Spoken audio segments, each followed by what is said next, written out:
varsa. You have any questions? I can start breaking the ice. Ben buzu kırayım diyor.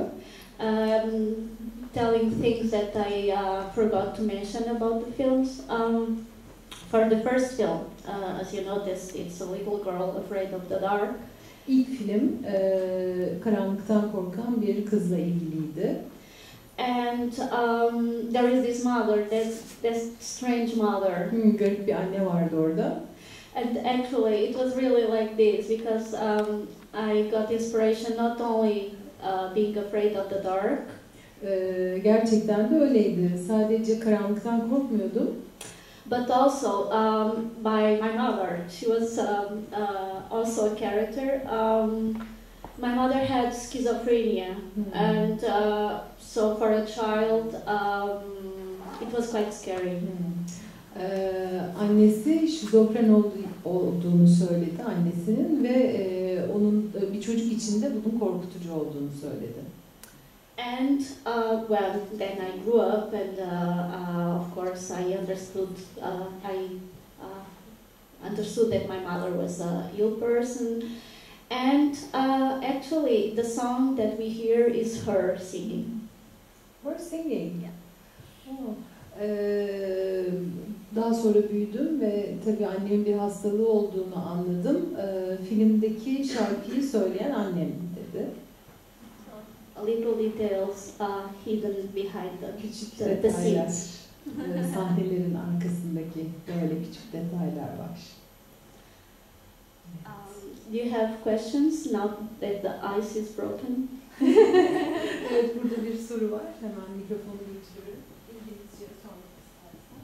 Okay, thank you for sharing your films. My first question is a funny one.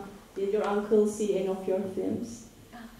My uncle passed in 2005, so I made this film this year, present here, so he didn't, of course, he just saw probably my first film. He died while I was making my second film. Çeviriye ihtiyaç var mı? Türkçe'ye çevirmeni ister misiniz? Yok. O zaman you can carry on in English. And my second question is about the narrators in your films. The narrators. I mean, within the films, there's a narrator, the voiceover. Yeah. I really wonder how do you, I mean, you don't use dialogues, but you have, I mean, the second film has the narrator. I think it's also outside of the film, but the third film has a narrator who is inside of the film. So how do you, I mean, what's your process? Well,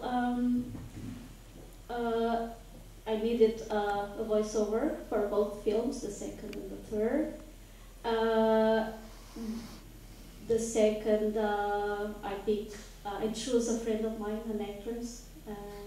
She speaks both French and English, and I needed for both versions. And actually, that film, Tragic Story, it was the first time we was using the voiceover, and it was also because I wrote that story and I liked the story and I want to hear it as well. But actually, I might not need it, the voiceover, because the voice tells pretty much what the image tells, which is normally a mistake, and normally we should not do that. We should not use a voiceover describing what we see. But as I said, I liked very much the story and I want to hear it as well. Anyway, I think it works. For the second film, I wanted to use an old man because I wanted to show without exactly in opposite, without expressing this in image. I wanted to show that that boy, that character, didn't die. He found a place somewhere. He grew up and old and find his place in the universe. That's why I choose old man's voice, and I had the chance to work with Christopher Plummer.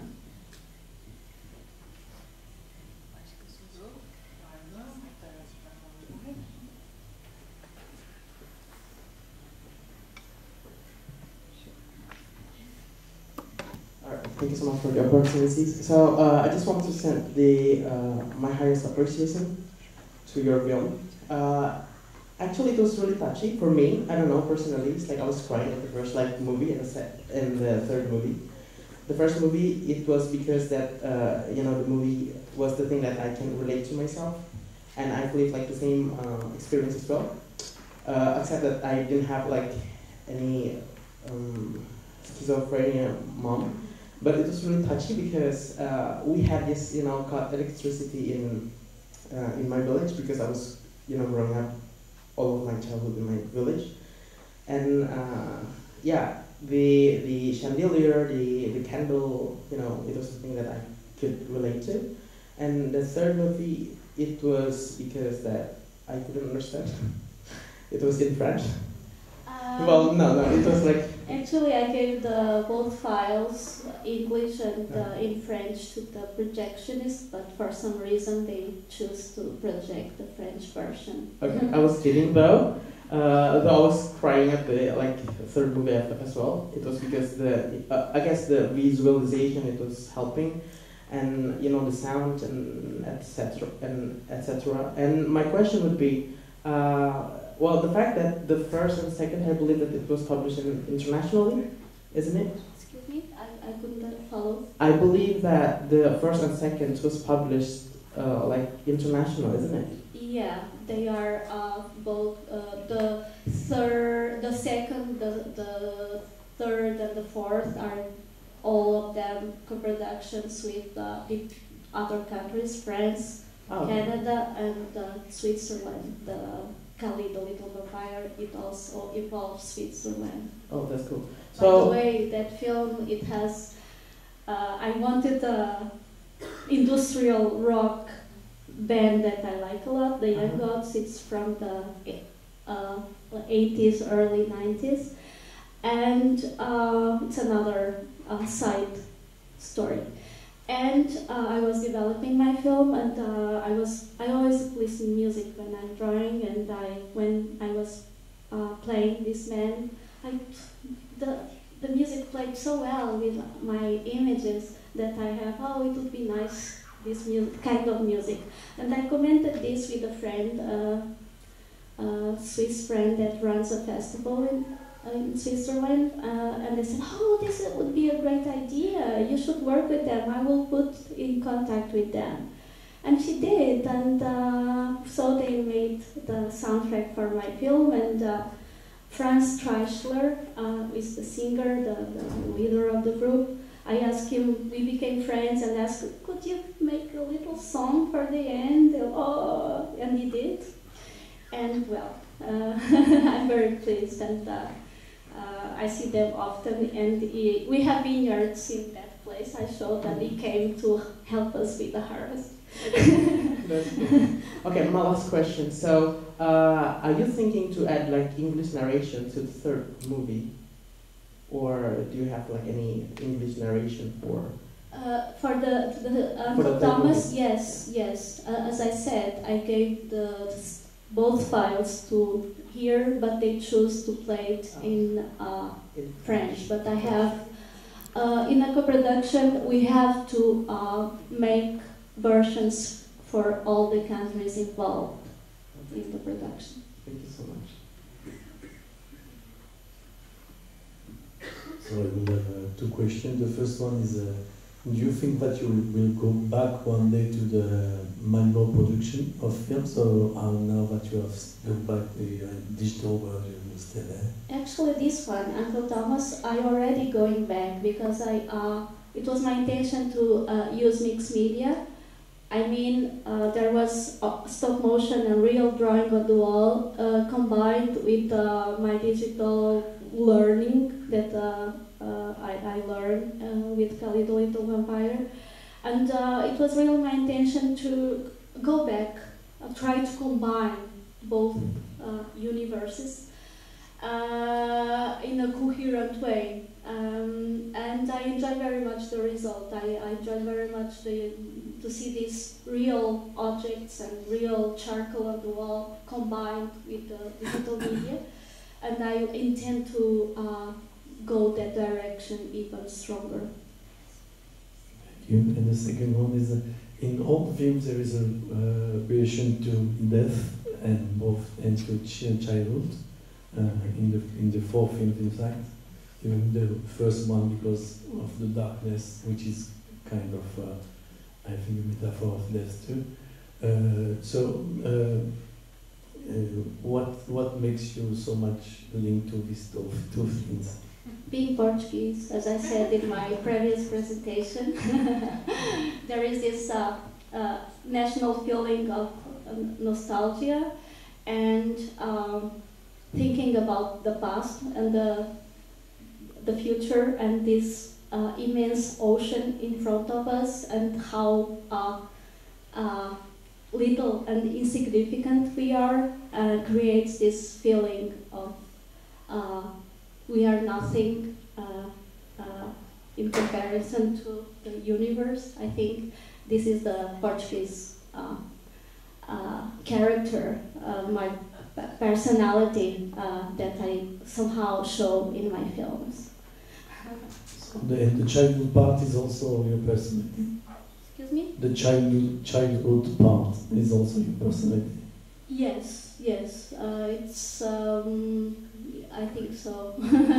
Here in Uncle Thomas is obvious, and in the other ones as well. It was not easy to grow up in that environment, in what we call today dysfunctional family, and so somehow it marked me, like a lot of people, artists, and well, as I said in my presentation, I didn't know how to write stories. My background is from art and drawing, and I found out this kind of issue, this exit, that I can use my material and I can make films with it.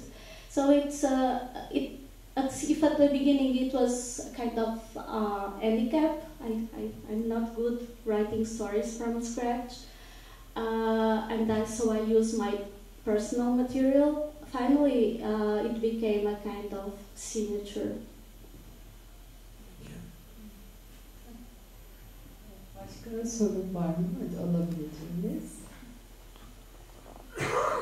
Şöyle verebileceğim yere gideyim.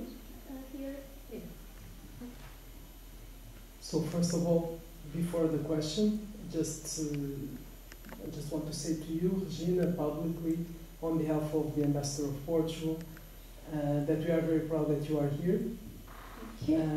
We are very thankful to this festival for inviting you, so thank you to the organization of the festival and also to the French Institute. France and Portugal are friends for ages, and we are very proud to have a Portuguese in French territory at the invitation of a Turkish entity, and this spirit is something that we want to work with and go on cooperating. The people in here may not know this, but this is a milestone for us. It's the first time that Portuguese animation movies are being screened in Turkey in such a way. So this is truly important for Portugal. And for that we have to thank Regina.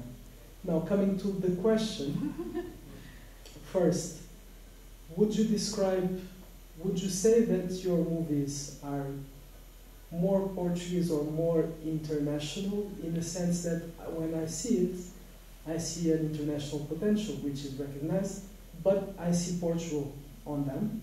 And the second one is, what is your next project?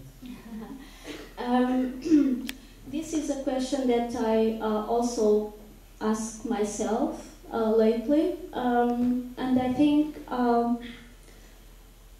I treat very simple stories, as you noticed. They are not big, great adventures or amazing stories. They are very simple and low profile, which make them universal because they are common to everyone, no matter which country they belong. And so the subject, the themes I treat make my films universal, international, but my own experience makes them Portuguese, because if a Portuguese person sees them, he can read the clues. He can read why the fireplace is like this, for instance, why this man has a penknife in his pocket. He can as I said, the subject make the films universal. The way I tell them make them personal and Portuguese. About what I'm doing next, I have already a new project, which I have already some funding for development. Yay! Because I apply for writing funding. We have that. But I'm too busy now. As I said, I have to finish the film of my friend Andrea Cicade, who was my script doctor, advisor, and I'm finishing it now, between November and December, so I could not touch my new project. Then there is another director in Italy insisting that I should make a segment for him. So probably I will have only opportunity to touch my own project by the middle of 2020. And another story. As I said, growing, I could get close to my mom and try to understand what is to live in that person. I could never live in her head, but I could observe and try to accept her. And I found out very late in her life, she was already close to 80, and she was always, because of her illness, very active and never, we could not control her. But at one point, age counts, and she had problems with arthrosis, like old people, and she could not walk anymore. So it was a problem because she became even more unstable, and I thought, what can I do? So I found out that she could draw, and I started drawing with her. For an old lady of almost 80, she started drawing on my iPad. And so I was fascinated, and she was drawing heads, and they were amazing. They were really impressive drawings, very naive, but at the same time very sauvage, very wild art and strong. So my new project is about my mom, and I will use her drawings, and I will use again mixed media in the house, that I showed in my first film where I grew up.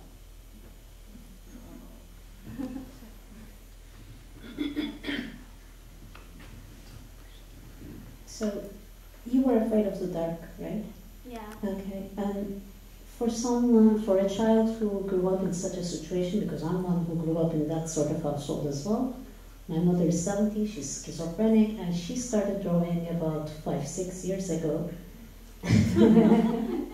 But at her age as well, she's still getting psychotic episodes, etc. And I'm trying to make peace with that shadow side and bring that into my work as well. So I'm really curious as to how you manage to make peace with that shadow side of your life, your past, and actually start to open that up to other people, because it's such a common problem in the world, actually, that even though it's such a common problem, this illness, it's not out there in a way that actually makes the wound visible and acceptable.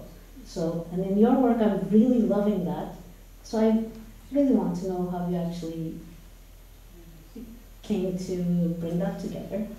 Well, I think my films were my therapy. And as you noticed, the first 3 films were not assumed like self-portraits. They were a kind of fairy tale. They were not as totally assumed autobiographical. There was this character, there was this boy. Of course, I was talking about me, but it was the progress, the process and the progress of making these films with these other characters that somehow are me and my mother that helped me to make this with it. It's like in cases of violence with children, they use puppets with children for the children to exemplify situations using puppets. I think it's the same situation with me, with my characters.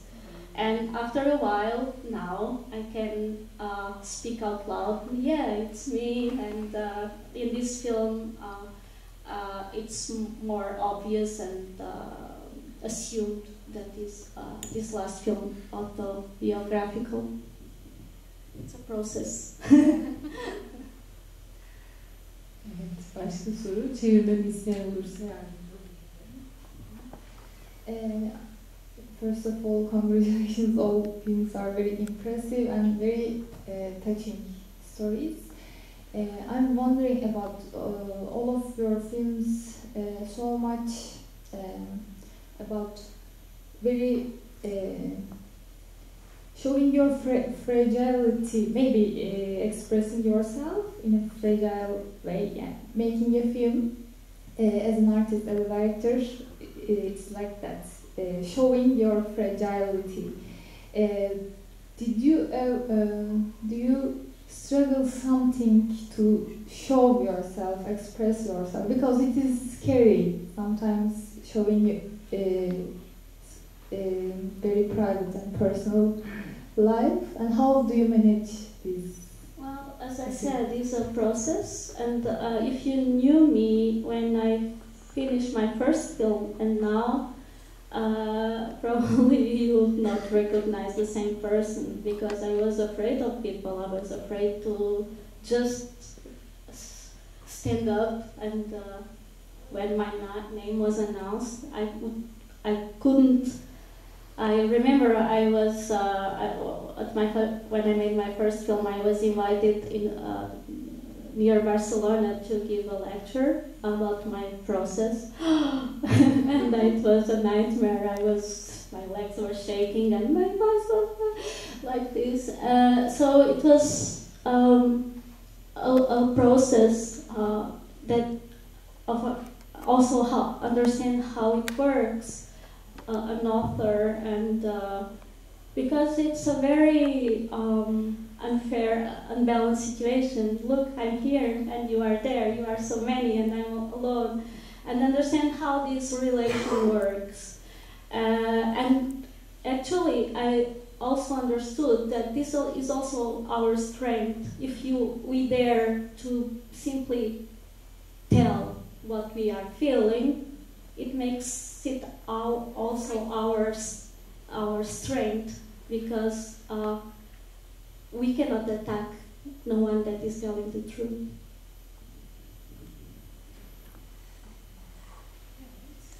Başka soru sormak isteyen var mı acaba? Bakıyorum. Şuradan başlayalım, sonra senin çocuklar. Oh, hello. I'm coming from also background of plastic arts, and I wanted to ask you, maybe reminding of maybe William Kentridge. So he makes animations as well, but he also is a spatial guy who involves space. I really wanted, as an artist, I don't know where do I place myself. I'm looking at you, calling yourself animator, but also this artistic side and the arts economy and this arts. No, the galleries and all this, stormy area of arts. I wanted to ask you if you wanted to show your films in other places than festivals, or have you ever imagined lately to again get involved with plastic arts at some point? I would love to, but what I learned, even when I was a student at art school, the plastic art world is very cruel and exclusive. And William Kentridge was one of the few directors, animators who managed to cross that bridge between animation and art. And I think art is still very despised. Still, animation that looks it as a minor thing, which they are wrong, of course. But it's very hard to get their respect. They are very high-nosed and pretentious often, and they don't consider animation as art yet.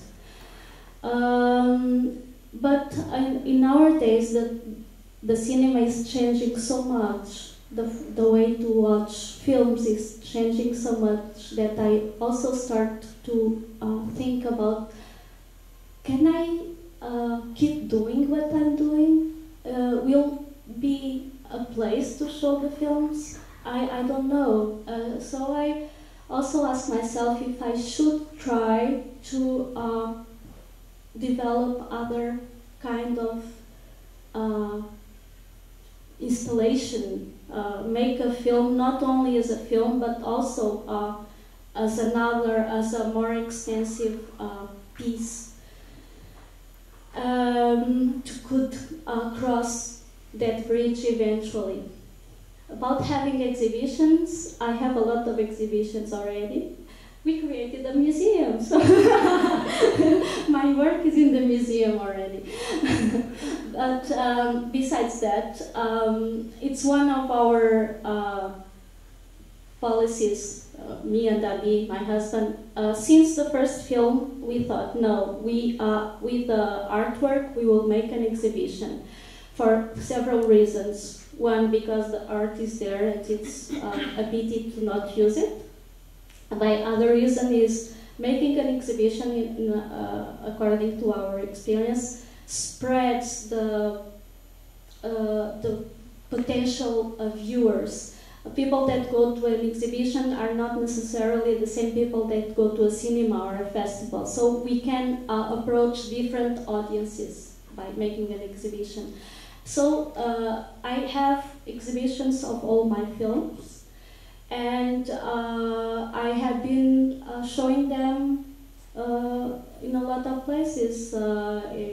Last one was in Spain. I already have contacts for Sweden, maybe Lebanon. I was in Brazil some time ago. Of course, they are not in art galleries, but they are in universities or specific places that try to show the creative process of how to make a film. So in that domain, we created the conditions to could show our work outside the screen. And sometimes we ask a fee, and sometimes the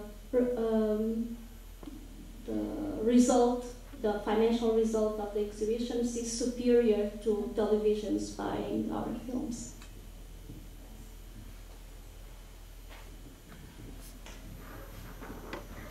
Ben Türkçe konuşayım, yardımcı ol lütfen. Çok etkilendim. Önce çok teşekkür ediyorum. Çok merak ettim. Biz sinemada ışık çok önemlidir ama animasyonda ışığın bu kadar güzel kullanıldığı ender filmler seyrettim.